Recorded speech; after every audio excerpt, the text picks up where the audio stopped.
Welcome back to my channel. I'm Francesca Froio, and in today's video we're gonna talk about anesthetics. Which ones are my favorite anesthetics for permanent makeup and which one do I suggest you for different procedures. So if you're interested in finding out more, please keep watching. First of all, we're gonna need to divide the whole world of anesthetics into two groups. There's gonna be the primary anesthetics and the secondary anesthetics. The primary anesthetics are the ones that are supposed to be used before permanent makeup or tattooing procedures. They are generally in a creamy form and they are applied immediately after the sketching, the drawing of the procedure of the shape. So what you're gonna want to do is you're gonna want to draw your eyebrows, eyes, or lip shape. Then you're gonna want to set the shape in place by applying like a skin pencil, or what I personally love to use is the PMU Design Contour, which is like a skin color paste, and I apply it with a brush to set my drawing and make it, let's say, more long-lasting and not let's say, and smudge proof. And then I'm gonna want to apply the primary anesthetic. So I brought you 3 options of primary anesthetics and we're gonna go through all of them in a second. In general, those anesthetics are quite powerful, therefore are supposed to be used only when the skin is completely sealed and healthy and before you start touching the skin with the needle. You cannot apply primary anesthetic once you start tattooing. To do that, once you start tattooing, if you feel the need of applying an additional anesthetic, you're gonna need to use a secondary anesthetic, which are more, let's say, more gentle on the skin. They're not as powerful as well. So generally, primary anesthetics are lidocaine based, in different percentages based on the brand we're using. I'm proposing you today 3 options. So the first one is gonna be Dr. NUMB. This one is quite popular, is very well available everywhere. You'll find it in all of the tattoo stores or permanent makeup online stores or even on eBay as well. This one here contains 5% of lidocaine. So it's okay, but it's not too powerful. Let's say if you don't manage to put your hands on one of my 2 favorite options and you only have this, then it's fine. It's gonna work, but it's not gonna give you that massive, let's say, pain relief that we're all looking for when it comes to, let's say, sensitive procedures like lips or eyes. Those are generally procedures in which the clients tend to feel a little bit more discomfort and in which we're gonna want to apply a little bit of a heavier anesthetic. So my personal choice would fall among one of these 2 options. So we have MESONUMB or MONARCH. I'm gonna leave you all of the product names in the description box down below the video. Okay. So MESONUMB and MONARCH are both quite strong anesthetics. I love how they perform. They don't make the skin too gummy. They don't dry out. They're quite nice, and the way I use them is I apply them with a cotton bag on the lips or on the eyes. To be honest, when it comes to eyebrows, clients almost fall asleep during the procedure, so I don't recommend using any primary anesthetic because there is really no need for that. I actually work without any anesthetic on the eyebrows because I'm using a quite gentle device and I have a delicate hand pressure, so I don't feel the need of doing that. But in case you would want to use an anesthetic for eyebrows, for let's say the most sensitive clients, my suggestion would be to use a secondary anesthetic because those are way stronger and there is really no need to use them for the eyebrows. For the lips though, we're gonna want to use a primary anesthetic on that and a secondary anesthetic as well. So I use both of them. They act quite similar on the skin. They both perform very well. I apply them and I leave them on the skin for, let's say, 15 to maximum 20 minutes. And then I pat the excess away with a cleaning, so with a tissue, like a clean and dry tissue, in a vertical padding movement like this, making sure not to smudge my design. Once done, these are going to provide a good effect for about 30 minutes. After that, these are gonna be gone. Okay, so you're gonna want to use something else, to add something else on top while you're working. And that's where secondary anesthetics comes to place. Secondary anesthetics are generally in a liquid form or in a gel form. And they are, let's say, more delicate. They don't contain as much lidocaine as the primary anesthetics. For example, Sustain is one of the mostly known secondary anesthetics.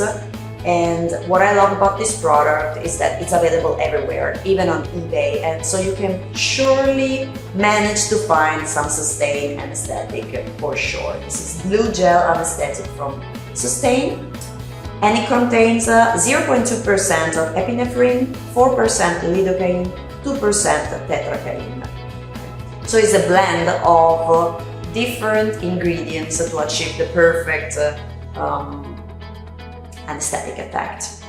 One thing you need to know when you use secondary anesthetics is that you're going to want to look at the label, at the ingredients list, and you're going to want to check if they contain epinephrine or adrenaline, which is the same ingredient, listed in the ingredient list. Why? Because epinephrine is a vasoconstrictor. So it stops the bleeding, it impairs the blood to flow through the vessels, okay? Why do we care? Okay, first of all, this could be beneficial in case we have an excessive bleeding of the client, and you may think, okay, I want to stop that by applying some secondary anesthetic that contains epinephrine. Great. But on certain areas, like for example lips or eyes, if you use too much of anesthetic that contains too much epinephrine, what you're going to do is you're going to close the vessels and then open them again once you pass with the needles. So close them with the anesthetic and open when you pass with the needle continuously for like 1 hour. And this may cause some superficial bruising, which are not very pleasant for our client and are not very pleasant for us either, because they're gonna ruin your immediately after picture, and your client is gonna walk away quite scared about the fact that she got some bruises. Those bruises, on the other hand, I have to say, they will reabsorb naturally within 24, maximum 48 hours. So they don't destroy your work, they don't affect it at all. But if you, instead of using an anesthetic with epinephrine, use a secondary anesthetic without epinephrine, you will risk no bruises. You will not risk to get any bruises at all. That's why my favorite and personal choice when it comes to lips and eyes procedure is to work with anesthetics that do not contain epinephrine, or that contain it but in a very, very, very small dosage. For example, red eyes is a secondary anesthetic that contains a lot of epinephrine. So it's gonna be very powerful, the vasoconstriction. Okay? This could be great for a beginner if you're just starting with permanent makeup, and one of the main problems as a beginner is to make sure to fix your, let's say, your sketch into the skin with the first pass.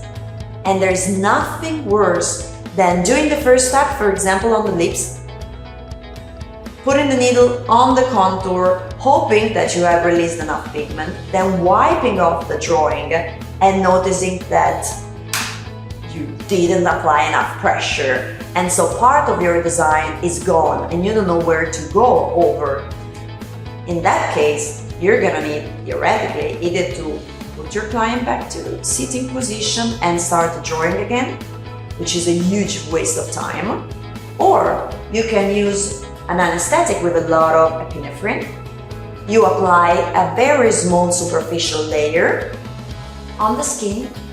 After you've passed with the needle, you leave it on for 3 to 5 minutes, and after that you're gonna go back, and this, because of the whitening effect, it's going to make your first line pop.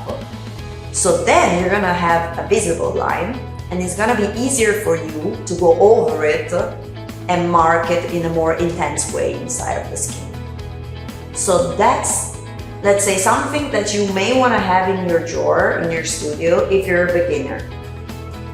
And you can use anesthetics with a lot of epinephrine also on the brows, in case you want to have that nice wide contour in the end of the procedure all around the brows.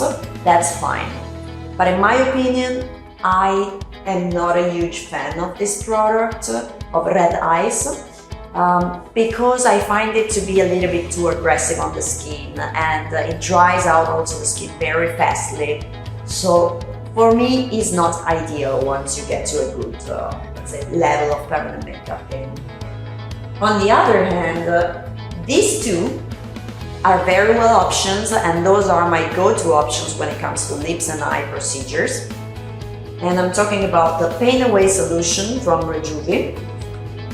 What I love about this one is that it comes in an oily form. So it's the only anesthetic I found out there that it's in an oil form, and I love that it provides hydration while I put it on the skin instead of drying it out like this one would do. So that's great, and it does not contain any epinephrine, so no bruises whatsoever.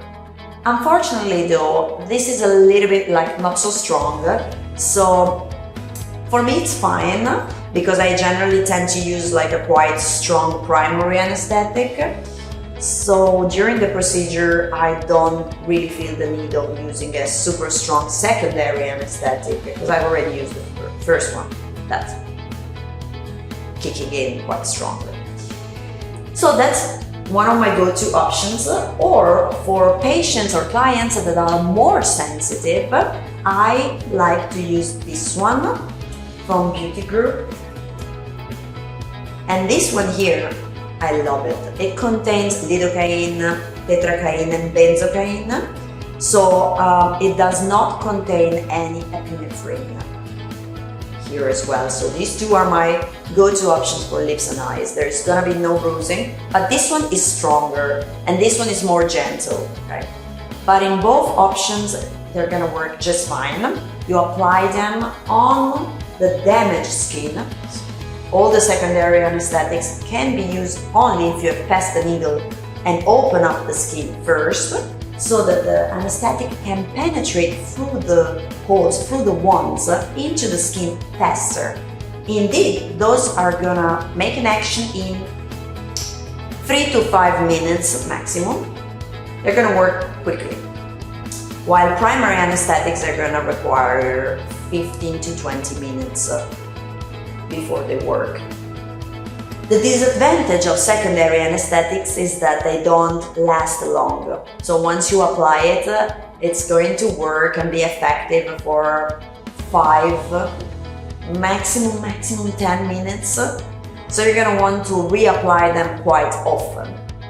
And because of the fact that we need to be careful when we manage anesthetics, we need to be careful on the sensitivity of the client towards the ingredient, my personal advice would be to try to use it as least as possible. Like, don't use as much, don't use so much, try to use only the minimum quantity possible per every client. How? For example, when it comes to lips, I don't like to work like my way out on the upper lip and then apply the anesthetic on all of the upper lip. But I divide the lip into sections, like 4 sections for the upper lip and 4 sections for the lower lip. Every section is about 2 centimeters wide. So I open it up with the needle, I apply the anesthetic only in those 2 centimeters, leave it on, maybe in the same time, just not to stay here and wait for 5 minutes, I start working on a different area. And then, when it's open, when the anesthetic is working, I finish that 2 centimeters area and then I pass on the next one.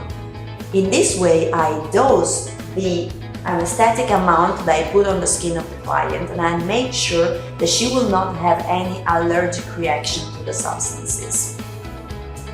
Let me know if you have tried any of those anesthetics in the comment down below, and also if you feel like you found the holy grail of anesthetics, please let me know in the comments. I can't wait to read your suggestions and maybe try some new anesthetics that I haven't tried before. Those are all anesthetics that are available on the market both in Europe and in US, so I'm sure that you're gonna be able to put your hands on them. And I'm gonna leave the name of those anesthetics in the description box below.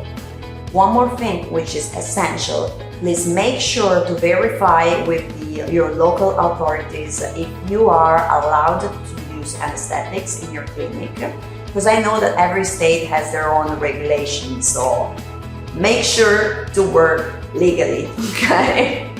So anything you want to tell me, any question about anesthetics or the usage of them, make sure to drop a message down below and I will get back to you as soon as possible.